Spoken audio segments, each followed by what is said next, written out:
नमस्कार प्यारे बच्चों, नीलकंठ कोचिंग क्लासेस की इस ऑनलाइन कक्षा में आप सभी लोगों का हार्दिक स्वागत एवं अभिनंदन। प्यारे बच्चों, हम लोगों ने अभी तक क्लास 10th मैथमेटिक्स में 4 चैप्टर पूरी तरह से क्लियर कर लिए हैं। अब हम लोग बात करते हैं अपने नेक्स्ट चैप्टर नंबर 5 समांतर श्रेणियाँ। समांतर श्रेणी के बारे में अब हम लोग पढ़ेंगे। ठीक है, 4 चैप्टर हम लोगों के पूरी तरह से क्लियर हो चुके हैं। 5वां चैप्टर हम लोग आज स्टार्ट कर रहे हैं। सबसे पहले बात करते हैं कि समांतर श्रेणी क्या होती है। समांतर श्रेणी क्या होती है, तो इसकी बहुत ही सरल और सिंपल सी परिभाषा है। ध्यान दीजिए, किसी भी संख्या में एक निश्चित संख्या जोड़ने पर जो संख्याओं की एक श्रेणी प्राप्त होती है, उस श्रेणी को हम क्या बोलेंगे? समांतर श्रेणी। क्या बोलेंगे बेटा? समांतर श्रेणी। और जो निश्चित संख्या जोड़ के हम जो सीरीज बना रहे हैं, उस निश्चित संख्या को बोलते हैं सार्व अंतर। क्या बोलते हैं? सार्व अंतर। यानी जो संख्याओं की एक सीरीज दी गई होगी, वो यदि समांतर श्रेणी में है, तो उन पदों का जो सार्व अंतर होगा, बीच का डिफरेंस होगा, वो प्रत्येक स्थान पर बराबर होगा। क्या होगा भैया? बराबर होगा। तो ऐसी सीरीज क्या कहलाएगी? समांतर श्रेणी। चलिए इसके बारे में हम थोड़ा चर्चा करते हैं। आप लोग एक छोटी सी हेडलाइन बना लीजिए, समांतर श्रेणी। हेडलाइन बना दीजिए बेटा, समांतर श्रेणी। और इसके बारे में हम लोग डिटेल से समझते हैं। देखिए, समांतर श्रेणी क्या है? किसी संख्या में एक निश्चित संख्या जोड़ने पर, ध्यान दीजिए, किसी संख्या में एक निश्चित संख्या जोड़ने पर जो श्रेणी प्राप्त होती है, उसे शॉर्ट में लिख दे रहे हैं बेटा, समांतर श्रेणी। ठीक है, समांतर सा से समांतर, श्रेणी श्रेणी। ठीक है, जो श्रेणी प्राप्त होती है उसे समांतर श्रेणी कहते हैं। बहुत ही सिंपल परिभाषा है समांतर श्रेणी की। आप लोग थोड़ा ध्यान दीजिए, किसी संख्या में एक निश्चित संख्या जोड़ने पर जो श्रेणी प्राप्त होती है उसे समांतर श्रेणी कहते हैं। समांतर श्रेणी कहते हैं।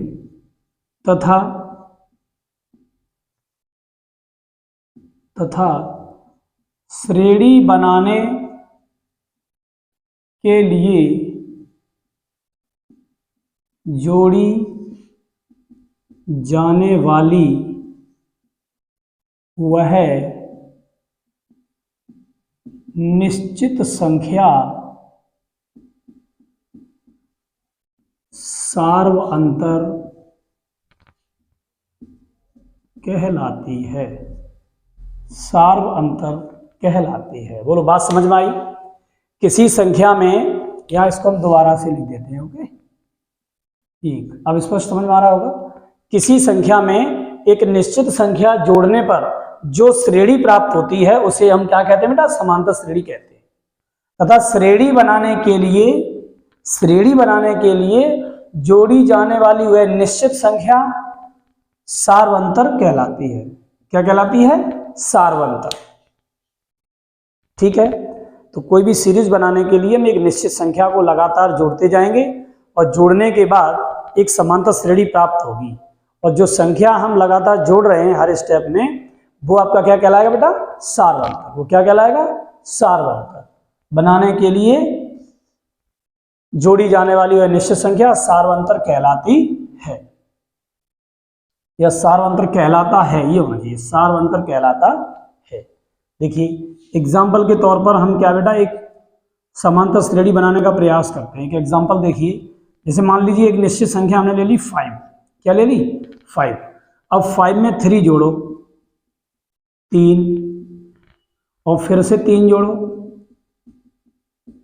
और फिर से 3 जोड़ो, डॉट डॉट इस तरीके से। तो देखिए 5, 5 में 3 जोड़ा 8, 8 में 3 जोड़ा 11, 11 में 3 जोड़ा 14, 14 में 3 जोड़ा 14 में 3 जोड़ेंगे 17, 17 में 3 जोड़ेंगे 20। इस तरीके से जो सीरीज प्राप्त होगी, इस सीरीज को हम लोग क्या बोलेंगे? समांतर श्रेणी। क्या बोलेंगे? समांतर श्रेणी। और इनमें जोड़ा क्या आ गया है? 3। यहाँ भी क्या जोड़ा गया है? 3। यहाँ भी क्या जोड़ा गया है? 3। यहाँ भी क्या? 3। और यहाँ भी क्या? 3। हर बार 3 जोड़ रहे हैं ना, तो ये जो 3 है, इस 3 को क्या बोलेंगे बेटा? सार्व अंतर। क्या बोलेंगे? सार्व अंतर। ओके, बोलो बात समझ में आई? सबसे पहला पॉइंट था हमारा समांतर श्रेणी क्या है। ठीक है, तो समांतर श्रेणी क्या है? किसी भी संख्या में एक निश्चित संख्या जोड़ करके जो एक नई सीरीज प्राप्त होती है, उस सीरीज को क्या बोलेंगे? उस श्रेणी को क्या बोलेंगे? समांतर श्रेणी। और जो निश्चित संख्या जोड़ी जाएगी उसको क्या बोलेंगे? सार्वंतर। ओके, यहां तक समांतर श्रेणी क्लियर हो गई। इसको नोट करिए, फिर हम लोग इसके और एग्जांपल्स के बारे में बात करते हैं। नोट करिए इसको।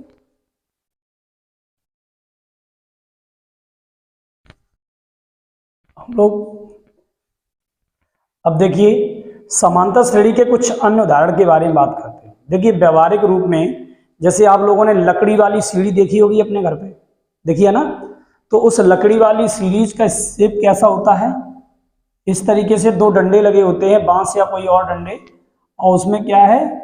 एक निश्चित दूरी पर क्रमागत कुछ डंडे लगा दिए जाते हैं इस तरीके से। तो इन 2 डंडों के बीच की जो डिस्टेंस है, ये वाली डिस्टेंस, ये वाली डिस्टेंस, ये सभी की सेम होती है। हमने मान लिया कि x है, तो ये क्या होगी? सभी में सेम होगी। तो सीढ़ी जो है वो क्या है? एक समांतर श्रेणी का उदाहरण है। क्या है? समांतर श्रेणी का उदाहरण है। अब मान लीजिए इसमें अगर एक डंडा यहाँ लगा है, मान लीजिए यहाँ पे डंडा न लगाया होता, और डंडा कहाँ लगाया होता? यहाँ, और आपसे कह दिया जाता कि छत से उतरिए, तो बताइए क्या होता? आप यहां से पैर यहां रखेंगे, हो सकता है आपका पैर फिसल जाए। तो क्या है? ये अभी समांतर श्रेणी नहीं है। बात समझ में आई? अच्छा, और बात करते हैं, जैसे छत पे चढ़ने वाला जीना होता है, उसमें भी जो सीढ़ियां बनी होती हैं वो कैसी होती हैं?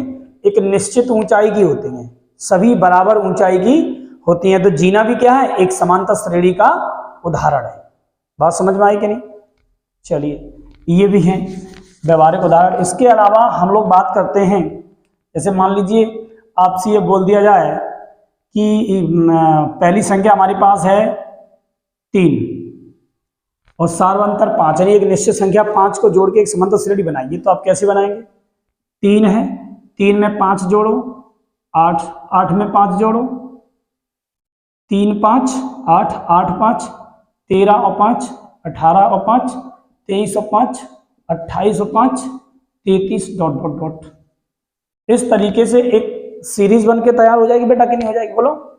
इस तरीके से एक नई सीरीज प्राप्त होगी, और ये सीरीज किसमें होगी? समांतर श्रेणी। ठीक है, इसका जो सार्वंत्र होता है उसको हम डी से डिनोट करते हैं। किससे करते हैं बेटा? डी से।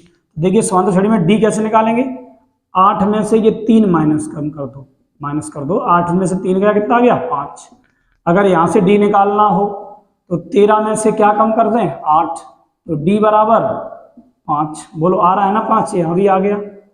ठीक है, कहीं भी आप निकालेंगे पीछे वाली संख्या में से आगे वाला पद घटा दीजिए। यदि कोई भी समांतर श्रेणी दी गई है और आपसे ये कहा जाए कि इसका सार्वंतर कितना होगा, तो आप क्या करेंगे? उसके ठीक पिछले वाले पद से ठीक अगले वाला पद माइनस कर दीजिए, तो उसका सार्वंतर निकल आएगा। देखिए 33 में से 28 गया 5, 28 में से 23 गया 5, 23 में 18 गया 5।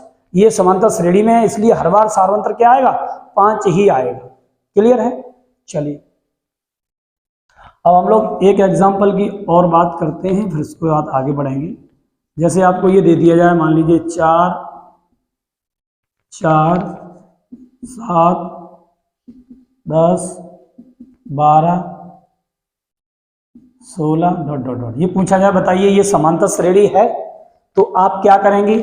7 में से 3 माइनस करेंगे। 7 minus 3, sorry 7 minus 4 3, 10 minus 7 3, 12 minus 10 2, 16 minus 12 4। तो देखिए यहाँ सार्वंतर बराबर है, यहाँ बराबर है, लेकिन यहाँ बराबर नहीं है, तो क्या है, ये समांतर श्रेणी नहीं होगी, ये समांतर श्रेणी नहीं होगी। समांतर श्रेणी होने के लिए प्रत्येक पद के बीच का जो सार्वंतर है वो बराबर होना चाहिए। बोलो बेटा, यहां तक सभी बच्चों को क्लियर हो गया? चलिए इसके एग्जांपल्स को नोट करना चाहें तो नोट कर लीजिए, फिर हम लोग नेक्स्ट आगे बात करें।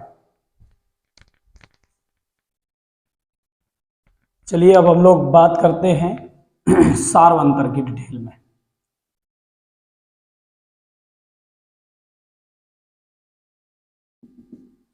देखिए समांतर श्रेणी को हम लोगों ने समझ लिया, हालांकि सार्वंतर को भी हम लोग समझ चुके हैं, लेकिन फिर भी हम एक बार और चर्चा करना चाहेंगे। सार्वंतर क्या है?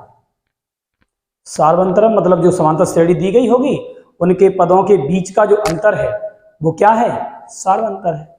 और समांतर श्रेणी है तो सार्वंतर कैसा होगा? हमेशा बराबर। और हाँ, यहाँ सोचने वाली बात यह है, सार्वंतर धनात्मक भी हो सकता है। यहां लिख देंगे हम लोग सार्वंतर धनात्मक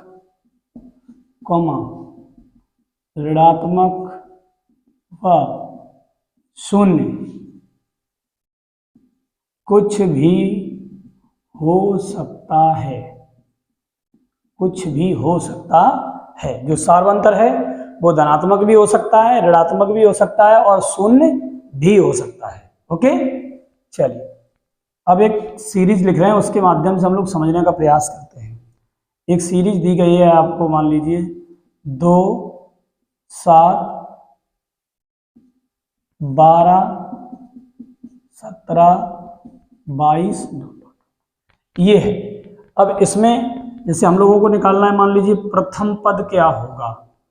प्रथम पद को हम लोग लिखते हैं स्मॉल ए से। किससे लिखते हैं बेटा? स्मॉल ए से। तो प्रथम पद का मतलब जो पहले लिखा है वही प्रथम पद है। तो ये आपका क्या हो गया? प्रथम पद। क्या हो गया? प्रथम पद, यानी 2। अब यहां से पूछा जाए कि अंतिम पद क्या है? अंतिम पद को लिखते हैं हम लोग एल से। कैसे लिखते हैं बेटा? एल से। तो अंतिम पद कौन सा होगा? 22। क्या है अंतिम पद? 22। लास्ट में लिखा है वो अंतिम पद। अब बात करते हैं सार्वंतर की। सार्वंतर को लिखते हैं स्मॉल डी से। सार्वंतर क्या होगा? सार्वंतर होगा 7 माइनस 2, 12 माइनस 7, 12 माइनस 7 और 17 माइनस 12 और 22 माइनस 17। तो सभी का टोटल फाइनली क्या आएगा? 5। क्या आएगा? 7 में 2 गया 5, 12 में 7 गया 5, 17 में 12 गया 5 और 22 में 17 गया 5। तो ये हो गया आपका सार्वंतर, ये हो गया अंतिम पद और ये हो गया प्रथम पद। बोलो समझ में आया? बोलो समझ में आया? अच्छा, यहां पर जो अंतिम पद है इसको हम एनवां पद भी कह सकते हैं। एनवां पद क्या कह सकते हैं? एनवां पद। और एनवां पद को लिखते हैं ए एन। क्या लिखते हैं? A N. समझ में आया बेटा? चलिए तो इसको नोट करिए, अच्छे से नोट करते चलिए। तो हम लोगों ने क्या है, जनरल जानकारी तो ले ली। अब हम लोग बात करते हैं समांतर श्रेणी के व्यापक रूप की, कि समांतर श्रेणी का व्यापक रूप किस तरीके का हुआ है, जनरल फॉर्म। देखिए बात करते हैं। तो देखिए समांतर श्रेणी का प्रथम पद क्या है? ए। और सार्वंतर क्या है? डी। क्या है? डी। ठीक। तो अब हम व्यापक रूप जो बनाएंगे, समांतर श्रेणी का व्यापक रूप बनाएंगे, वो हम बनाएंगे अपनी परिभाषा से। समांतर श्रेणी में जो परिभाषा दी गई है उस परिभाषा में क्या कहा गया है? किसी भी संख्या में एक निश्चित संख्या जोड़ने पर जो सीरीज प्राप्त होती है उसको क्या बोलते हैं? समांतर श्रेणी। क्या बोलते हैं बेटा? समांतर श्रेणी। और जो निश्चित संख्या जोड़ी जाती है उसको बोलते हैं सार्वंतर। क्या बोलते हैं? सार्वंतर। तो इसी डेफिनेशन को ध्यान में रखते हुए हम लोग समांतर श्रेणी के व्यापक रूप के बारे में चर्चा करते हैं। ओके, देखिए मान लीजिए समांतर श्रेणी का पहला पद क्या माना हमने? ए। ठीक, तो ये पहला पद हो गया। अच्छा, दूसरा पद कब मिलेगा बेटा? समांतर श्रेणी का दूसरा पद कब मिलेगा? जब वो निश्चित संख्या जोड़ेंगे। बोलो जोड़ेंगे कि नहीं जोड़ेंगे? तो वो निश्चित संख्या क्या है? हमने मान लिया डी। वो निश्चित संख्या क्या है? डी। तो यहां पे हम डी जोड़ दें। पहला पद ए, दूसरा पद कब आएगा? निश्चित संख्या जोड़ने के बाद, वो निश्चित संख्या डी, तो ए प्लस डी। अच्छा, अगला पद कब आएगा भैया? अगला पद कब आएगा? जब उसमें भी हम डी जोड़े, तो एक डी पहले से जोड़ चुके हैं, एक डी इसमें अगर हम और जोड़ देंगे तो क्या आ जाएगा? 2d। इसी प्रकार से अगला पद 3d कहाँ है? ये पहला पद हो गया। पहले पद में देखो डी है, नहीं है। दूसरे पद में कितने डी? 1d। दूसरे पद में कितने डी? 1d। तीसरे पद में कितने डी? 2। पद तीसरा और डी कितने? 2। पद चौथा डी कितने? 3। मतलब पद से एक कम है डी। समझते रहे ना? इसी प्रकार से चौथे के बाद जब पांचवा पद आएगा तो a प्लस 4d। जब छठवां पद आएगा तो a प्लस 5d। सातवां पद आएगा तो a प्लस 6d। मतलब पद है सातवां और d कितने हैं? 6, यानी एक d कम आ रहा है। इसी प्रकार से जब इसका हम nवां पद लिखेंगे, ये पहला है, ये दूसरा है, तीसरा है, चौथा है, पांचवा है, छठवां है, डॉट डॉट ऐसे आते जाएंगे, तो nवां पद भी तो आएगा। तो nवें पद को क्या लिखेंगे? a प्लस, अब nd नहीं लिखेंगे। nd क्यों नहीं लिखेंगे बेटा? nd इसलिए नहीं लिखेंगे कि जो पद है, पद जो क्रमांक है, जैसे मान लीजिए सातवां पद है तो उसमें डी कितने हैं? 6d। जैसे पद नौवां है तो डी कितने आएंगे? 8d। इसी प्रकार से पद है nवां तो डी कितने आएंगे? n-1d। क्या है बेटा? n-1d। बोलो समझ में आया? तो ये हो गया आपका समांतर श्रेणी का व्यापक रूप। क्या हो गया? समांतर श्रेणी का व्यापक रूप। यहां पे ये जो दिया गया है, ये पहला पद है t1 टर्म 1, ये है t2 टर्म 2, ये है t3, ये है t4। देखो देखने से पता चल रहा है, t1 में कोई d नहीं, 0d, t2 में 1d, t3 में 2d, t4 में 3d। इसी प्रकार से ये है आपका nवां पद, तो n-1 यानी एक कम d है। इसको नोट करिए, ये जनरल फॉर्म है समांतर श्रेणी का। ओके, इसको नोट कर लो आप लोग।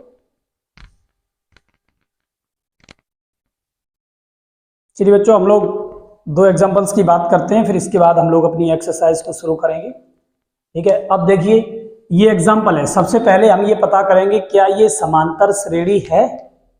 तो कैसे पता करेंगे? वही तरीका कि हम सार्वंतर को चेक करें, क्या सभी में सार्वंतर बराबर है। तो सार्वंतर कैसे निकालते हैं भैया? पीछे वाले पद से अगले वाला पद घटा दीजिए। देखिए 1/2 माइनस 3/2, तो ये d बराबर कितना आ जाएगा? बोलो, एलसीएम ले लिया 2, तो 1 माइनस 3, तो 3 में से 1 गया, माइनस का 2/2, 2 से 2 कैंसिल हो गया, माइनस। सार्वंतर कितना आ गया? -1। यहाँ से देखो माइनस का आधा और इसमें से ये माइनस का आधा, तो आधा आधा कितना हो जाएगा? 1। सही है। इसी प्रकार से माइनस का 3/2, फिर ये माइनस का 1/2, माइनस माइनस प्लस हो जाएगा ना, ये क्या बचेगा? 1.5 में से आधा गया, फिर से -1। तो हम ये कह सकते हैं कि ये समांतर श्रेणी है, ये समांतर श्रेणी है। और समांतर श्रेणी में ये आपका प्रथम पद है a और ये आपका है अंतिम पद l। ठीक, और सार्वंतर तो -1 दिख ही रहा है आपको, यहाँ से भी -1, यहाँ से भी और यहाँ से भी, तो कंफर्म हो गया कि ये समांतर श्रेणी है। इसी प्रकार से यहाँ भी चेक करेंगे कौन सी समांतर श्रेणी है कि नहीं। समांतर श्रेणी चेक करने का तरीका बता रहे हैं, d निकालो इसका। d बराबर देखिए -1 और उसमें से -1, पिछले वाले पद से अगला वाला पद घटाना है। ये देखो -2 आ गया। d इसमें से देखिए -3 आगे रखिए, माइनस, और ये माइनस भी है तो +1, तो ये भी -2। अगला देखिए -5 और -3, तो ये भी -2, तो ये भी क्या है? समांतर श्रेणी है। और सार्वंतर कितना आ रहा है? -2। इसमें से जो प्रथम पद है a, वो कितना होगा? 1। ठीक है, प्रथम पद होगा 1 और सार्वंतर d कितना है? -2। ओके, समझ में आए दोनों एग्जाम्पल? तो कोई भी दी गई श्रेणी समांतर श्रेणी है, ये चेक करने के लिए उनका सार्वंतर निकालेंगे और सार्वंतर सभी जगह समान होना चाहिए, तो वो निश्चित रूप से एक समांतर श्रेणी होगी। और यदि सार्वंतर समान नहीं है तो वो निश्चित रूप से समांतर श्रेणी नहीं हो सकती। ओके, क्लियर है? चलिए इसको नोट कर लीजिए, फिर हम लोग अपनी एक्सरसाइज की शुरुआत करते हैं। देखिए प्यारे बच्चों, हम लोग अब बात करते हैं अपनी प्रश्नावली 5.1 में। निम्नलिखित स्थितियों में से किन स्थितियों में संबद्ध संख्याओं की सूची एपी है और क्यों? एपी मतलब होता है अर्थमेटिक प्रोग्रेशन, इंग्लिश में बोलते हैं एपी, हिंदी में बोलते हैं समांतर श्रेणी। ओके, घबराए नहीं, एपी मतलब समांतर श्रेणी, शॉर्ट में लिखा है। क्वेश्चन है पहला, पढ़ते हैं। प्रत्येक किलोमीटर के बाद का टैक्सी का किराया, प्रत्येक किलोमीटर के बाद का टैक्सी का किराया, जबकि प्रथम किलोमीटर के लिए किराया 15 रुपये है और प्रत्येक अतिरिक्त किलोमीटर के लिए किराया 8 रुपये है। ये बताना है कि ये जो कंडीशन स्थिति दी गई है, इस कंडीशन को हम गणितीय रूप में व्यक्त करेंगे, उसके बाद बताएंगे क्या ये समांतर श्रेणी को फॉलो करती है या नहीं। ओके, चलिए देखिए क्या कहा गया है, इसका हल देखेंगे हम लोग। 1 किलोमीटर का किराया कितना है? प्रथम किलोमीटर का किराया है 15 रुपया। कितना है बेटा? 15। तो पहले किलोमीटर का 15 रुपया। अब कह रहा है और प्रत्येक अतिरिक्त किलोमीटर के किराया 8 रुपया है, तो पहले किलोमीटर का 15 लगेगा। और अगर आप 2 किलोमीटर चलना चाहते हैं, आपने सोचा कि हम 2 किलोमीटर जाएंगे, तो 1 किलोमीटर जाएंगे तो 15 रुपया लगेगा। और जैसे ही आप अगला किलोमीटर चलेंगे तो 15 रुपये तो फिक्स है ही 1 किलोमीटर का, और 1 किलोमीटर अतिरिक्त आप चल गए तो उस पर 8 रुपये और देना पड़ेगा। बात समझ में क्या नहीं समझ पाए? 1 किलोमीटर ये कह रहा है ना, प्रथम किलोमीटर का किराया 15 रुपये है, तो 1 किलोमीटर का तो 15 है ही, ठीक। और उसके बाद जब अगला किलोमीटर चलोगे तो 15 तो लगेगा, अतिरिक्त किलोमीटर के लिए 8 रुपया अलग से और देना पड़ेगा। तो 1 किलोमीटर का कितना हुआ भैया? 15। अगले किलोमीटर में जब चलोगे तो 15 प्लस 8 हो जाएगा किराया। क्या हो जाएगा? 15 प्लस 8। यानी हमारी परिभाषा क्या है समांतर श्रेणी में? किसी भी संख्या में एक निश्चित संख्या जोड़ने पर जो श्रेणी प्राप्त होती है वो समांतर श्रेणी कहलाती है। तो एक निश्चित संख्या क्या है इसमें? 8 है। कितनी है? 8। हर बार जोड़ते जाइए, 15 प्लस 8 प्लस 8। एक बार जोड़ा, फिर 2 बार अगला किलोमीटर, और फिर से अगला किलोमीटर चलेंगे तो 15 प्लस 8 प्लस 8, और फिर से एक बार और 8। ओके, इस तरीके से आप चलते चले जाएंगे। तो क्या हुआ? ये 15 और 8 23, 23 और 8 31, 31 और 8 39 ... इस तरीके से जाएंगे। तो देखिए हर बार डिफरेंस क्या है? 8 8 हर बार जोड़ा गया ना, तो क्या है? एक समांतर श्रेणी होगी कि नहीं होगी? यहां लिख देंगे, अतः यह एक समांतर श्रेणी है। समांतर श्रेणी है। अब कह रहे हैं क्यों है समांतर श्रेणी है? क्योंकि प्रत्येक पद में एक निश्चित संख्या 8 जोड़ी जा रही है हर बार। समझ गए क्यों है समांतर श्रेणी? क्योंकि एक निश्चित संख्या 8 हर बार जोड़ी जा रही है, इसलिए यह समांतर श्रेणी है। ओके, ये क्वेश्चन का आंसर हो गया। इसको नोट डाउन करिए, फिर हम लोग नेक्स्ट क्वेश्चन की बात करेंगे।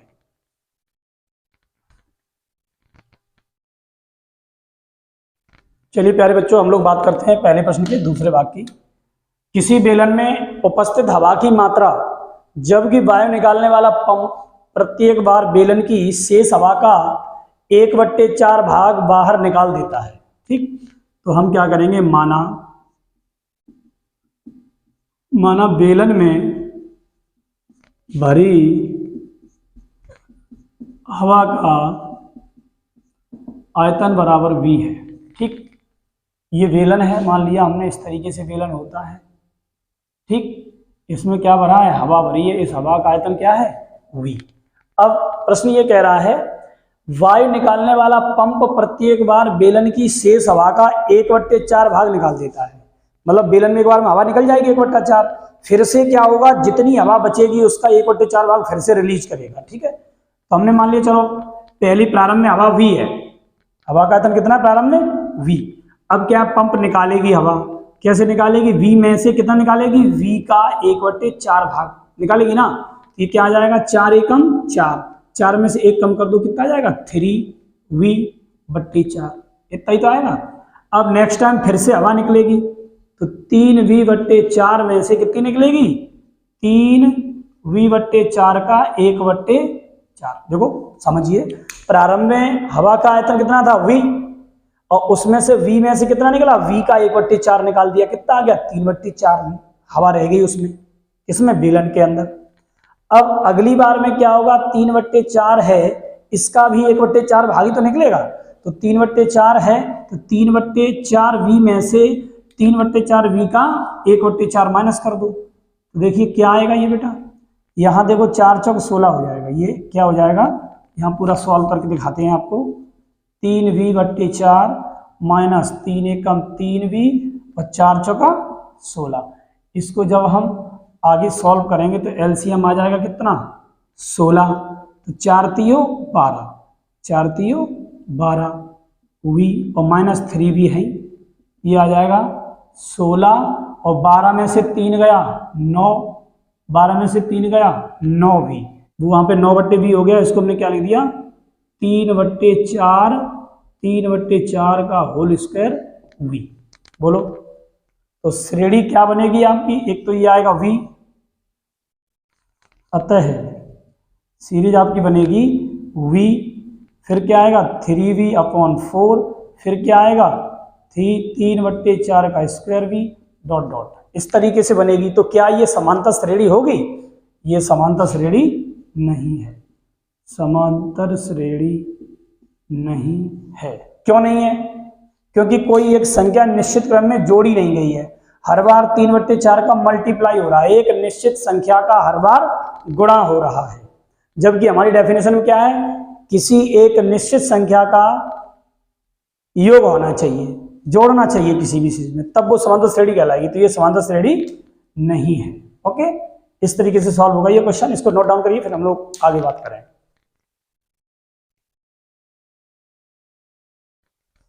देखिए प्यारे बच्चों, हम लोग बात करते हैं पहले प्रश्न के तीसरे भाग की। प्रत्येक मीटर की खुदाई के बाद एक कुआं खोदने में आई लागत, जबकि प्रथम मीटर खुदाई की लागत 150 रुपये है। 1 मीटर खुदाई हुई प्रारंभ में, उसकी लागत कितनी बेटा 150। आगे बढ़ते हैं, और बाद में प्रत्येक मीटर खुदाई की लागत 50 रुपये बढ़ती जाती है। बाद में क्या हुआ, हर मीटर की खुदाई पर 50 रुपये बढ़ता जाता है रेट। तो पूछा है कि ये स्थिति समांतर श्रेणी होगी कि नहीं, तो हम लोग करेंगे।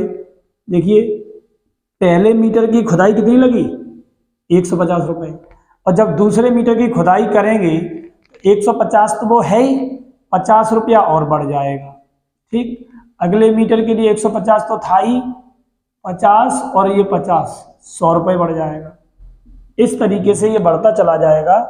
ये देखिए क्या हुआ, 150, 150 और 50 200, 200 और ये हो गया कितना 250, कितना हो गया 250। देखिए प्रत्येक बार 50 एक निश्चित संख्या जुड़ रही है, ठीक है, तो ये क्या है, एक समांतर श्रेणी है। अतः यह एक समांतर श्रेणी है। क्यों है, क्योंकि आप जानते हैं कि प्रत्येक बार एक निश्चित संख्या जुड़ रही है, यानी हर बार हर मीटर की खुदाई पर 50 रुपये अलग से मिल रहा है। ठीक है, तो ये समांतर श्रेणी है, इसको नोट करिए अच्छे से, फिर हम लोग आगे बात करें।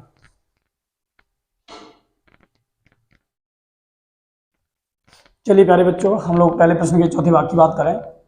खाते में प्रत्येक वर्ष का मिश्र धन, जबकि 10,000 रुपये की राशि 8% वार्षिक ब्याज की दर से चक्रवृद्धि ब्याज पर जमा की जाती है।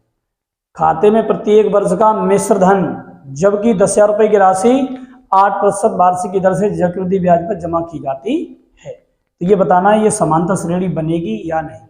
देखिए खाते में पहले क्या जाएगा, मिश्र धन जाएगा। मिश्र धन क्या होता है बेटा, मिश्र धन होता है मूलधन प्लस ब्याज। पहले वर्ष का जो मूलधन होगा वो, और प्लस पहले वर्ष में जो ब्याज बनेगा वो ब्याज, और प्लस पैसा ऐड करने के बाद जो राशि मिलेगी उसको बोलेंगे हम लोग क्या, मिश्र धन। वो मिश्र धन कहाँ जमा होना है, अकाउंट में। ठीक, जमा हो गया। फिर अगला वर्ष जब आएगा तो क्या होगा, जो मिश्रधन था उस पर फिर से ब्याज लगेगा अगले वर्ष का, और फिर से वो उसी में ऐड होके फिर जमा हो जाएगा। ठीक है, तो इस तरीके से ब्याज प्लस मूलधन ये मिश्रधन कहलाता है। तो पहले वर्ष में क्या होगा, देखिए मिश्रधन बराबर फॉर्मूला होता है,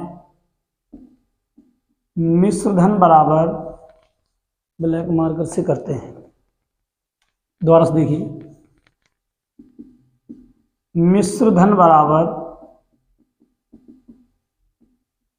मूलधन कोष्टक के अंदर 1 प्लस दर बट्टे 100 की पावर समय। इसी फॉर्मूले को शॉर्ट फॉर्म में लिख देते हैं हम, amount is equals to P यानी प्रिंसिपल 1/द रेट आर बट्टे 100 की पावर समय यानी एन। ठीक है, ये हो गया। तो लगा दीजिए पहले वर्ष का मिश्रधन क्या बनेगा, 10,000 रुपये, तो ये हो गए। ओके, और 1 प्लस आर कितनी है, 8% है, ये देखो दिया गया है 8/100, और पहले वर्ष के लिए ये हो गया। जब हम दूसरे वर्ष में निकालेंगे तो 2 वर्ष के लिए क्या बनेगा, 10,000 मूलधन 1 प्लस 8/100 की पावर 2, केवल यहाँ क्या होगा, पावर बढ़ती चली जाएगी, 1 प्लस 8/100 की पावर 3। इस तरीके से ये सीरीज हमें प्राप्त होगी। तो देखिए इसमें कुछ भी निश्चित संख्या हर बार ऐड नहीं हो रही है, हर बार क्या हो रहा है, मल्टीप्लाई हो रहा है एक निश्चित संख्या का। तो क्या ये समांतर श्रेणी है, कहेंगे अतः यह समांतर श्रेणी नहीं है, अतः एक समांतर श्रेणी नहीं है। क्यों नहीं है, क्योंकि एक निश्चित संख्या जुड़ नहीं रही है, एक निश्चित संख्या का गुणा हो रहा है। ठीक, ये समांतर श्रेणी नहीं होगी।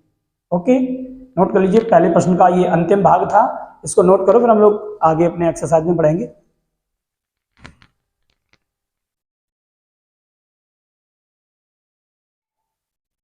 चलिए प्यारे बच्चों, हम लोग बात करते हैं अपनी प्रश्नावली 5.1 के क्वेश्चन नंबर 2 की। ठीक है, क्या क्वेश्चन है, दी हुई एपी के प्रथम 4 पद लिखिए, जबकि प्रथम पद ए और सार्वंतर डी निम्नलिखित है। ठीक, हमने क्या बताया था, किसी संख्या में एक निश्चित संख्या जोड़ने पर समांतर श्रेणी बनती है। तो चलिए देखते हैं, प्रथम पद ए है, देखिए ए प्रथम पद है ना इसका, तो पहला पद तो ए हो गया, दूसरा पद क्या बनेगा, ए प्लस डी, व्यापक रूप बताया था समांतर श्रेणी का, उसको ध्यान दीजिए, ए फिर ए प्लस डी, फिर क्या बनेगा, ए प्लस 2d, फिर ए प्लस 3d, इस तरीके से बनेगा ना। तो इसके कितने पद लिखने हैं, 4, तो 1 2 3 4 लिख दीजिए। पहला ए का मान कितना है, 10, ये हो गया 10। अगला पद ए का मान कितना है, 10 प्लस डी कितना है, 10। यहाँ देखो ए का मान कितना है, 10, 2 गुणा डी का मान कितना है, 10। यहाँ देखिए ए का मान 10, 3 गुणा 10। इस तरीके से सभी स्टेप आ गए। देखिए ये हो गया 10, 10 और 10 कितना हो जाएगा, 20, 10 दूनी 20 और 10 30, 10 3 30 और 10 40। इस तरीके से ये आपकी समांतर श्रेणी के पहले 4 पद आपको प्राप्त हो गए। ओके, ये आपका आंसर हो गया, इसको नोट डाउन करिए। चलिए करिए इसको जल्दी से।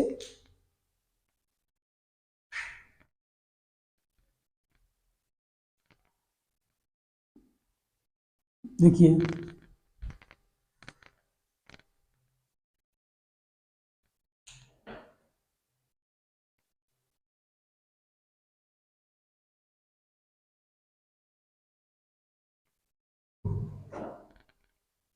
देखिए प्यारे बच्चों, हम लोग बात करते हैं अपने सेकंड क्वेश्चन और थर्ड क्वेश्चन की, दूसरे के सेकंड और थर्ड की। जैसे अभी हमने फर्स्ट क्वेश्चन किया है, सेम उसी तरीके से आप लोग इन 2 क्वेश्चंस को करिए। ये हम होमवर्क के लिए दे रहे हैं, इन 2 क्वेश्चन को आप सॉल्व करिए और इनका आंसर दीजिए जल्दी से। सीरीज क्या है, कमेंट के माध्यम से आंसर करेंगे, जल्दी से ये करो, जल्दी से इनको नोट कर लो, फिर हम लोग नेक्स्ट क्वेश्चन की बात करेंगे। चलिए आइए, वो 2 क्वेश्चन हमने दिए हैं, वो आप लोग घर पे करिए उनको अच्छे से और आंसर करिए। अब देखते हैं क्वेश्चन नंबर 4 और क्वेश्चन नंबर 5 किस तरीके से करेंगे। देखिए पहला पद क्या है, -1। ओके, व्यापक पद तो पता ही है आपको, व्यापक रूप पता है समांतर श्रेणी का। तो ये -1 हो गया।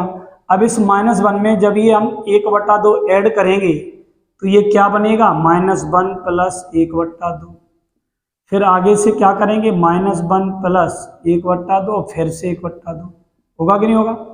तो ये देखिए -1 -1 है और प्लस आधा, तो 1 में से आधा गया तो माइनस का आधा, ठीक। 1 और 1 क्या हो गया, आधा आधा, सॉरी आधा आधा क्या हो गया, 1, आधा आधा 1, और ये -1, ये +1, ये -1, तो क्या बचेगा 0। इस तरीके से ये क्या बन गई 3, यानी 4 पद पूछे गए ना। एक अगला पद और देख लीजिए, -1 प्लस हाफ प्लस हाफ और प्लस हाफ, तो 0 आ गया था। इसके बाद क्या, ये 1 हो गया, इससे ये कैंसिल हो जाएगा, बचा क्या आधा, तो इसके ये 4 पद आ गए। ओके, इस तरीके से करेंगे। चलिए 5वां क्वेश्चन देखते हैं। पहला पद तो माइनस का 1.25 है ही, दूसरा लिखना है तो -1.25 माइनस 0.25 ऐड करोगे ना तो प्लस माइनस ही रहेगा। तो ये क्या हो जाएगा 1.25 में फिर से ये ऐड होगा तो माइनस का 1.50 हो जाएगा। क्या हो जाएगा 1.50। अच्छा, इसमें फिर से माइनस का 1.50 में ये फिर से प्लस करेंगे तो प्लस माइनस माइनस हो जाएगा, तो ये हो जाएगा 1.75।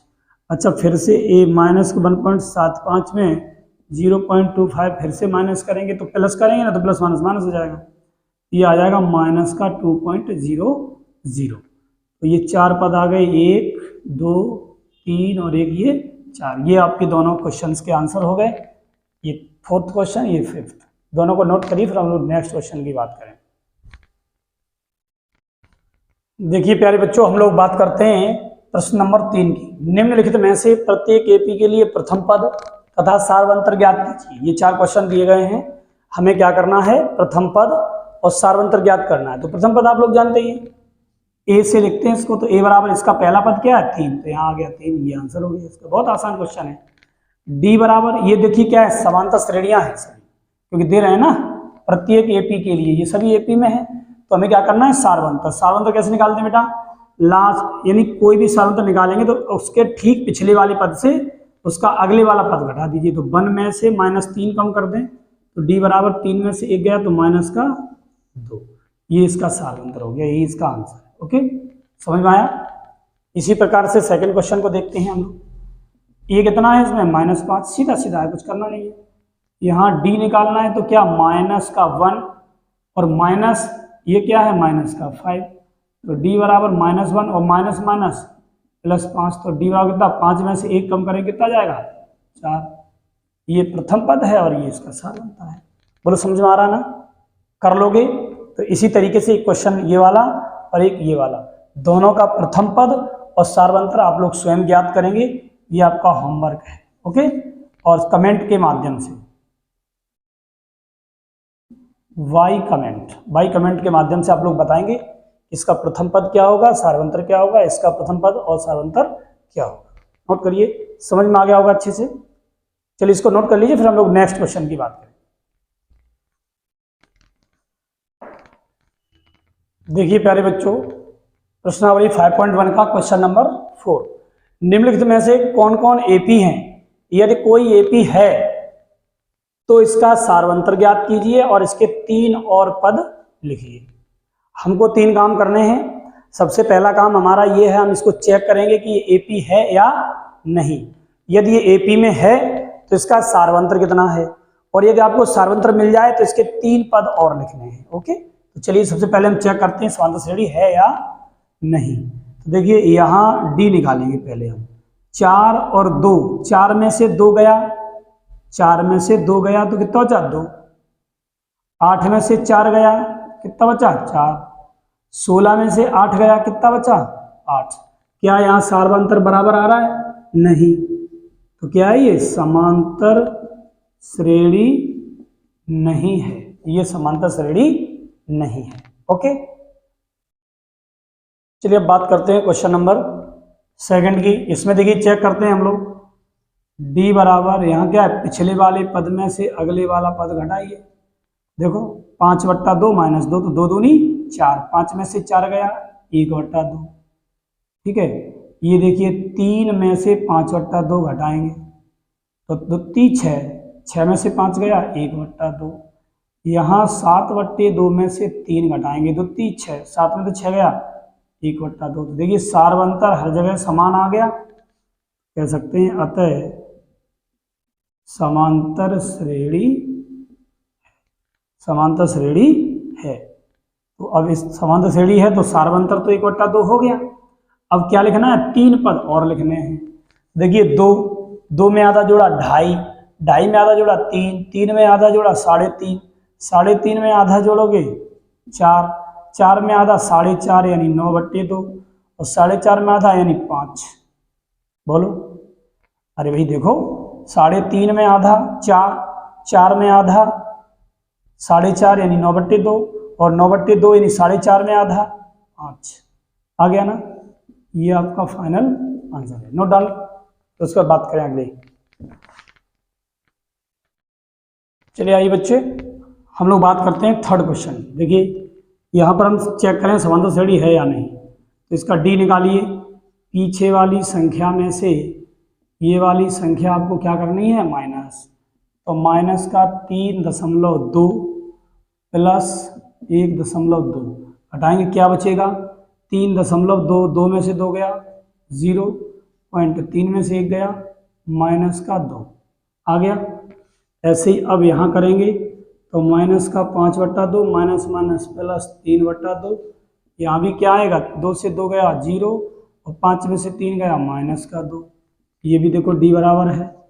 अब यहाँ से निकालेंगे माइनस का 7/2 माइनस माइनस प्लस 5/2, 2 में से 2 गया 0, 7 में से 5 गया माइनस का 2। तो हर जगह सार्वंतर कितना आ रहा है, -2, ठीक है। तो अतः समांतर श्रेणी है। समांतर श्रेणी है, जब ये समांतर श्रेणी है और सार्वंतर कितना आ गया -2, तो 3 पद और लिखने हैं। देखिए 1.2, 3.2, 5.2, 7.2, देखिए 1 3 5 7 के बाद क्या आ जाएगा माइनस के 9.2, ठीक है। 9 2 11.2 माइनस का, फिर माइनस का 13.2। ओके, देखो 1.2, 1 3 5 7 9 11 13, ठीक है। ये 3 पद और आ गए।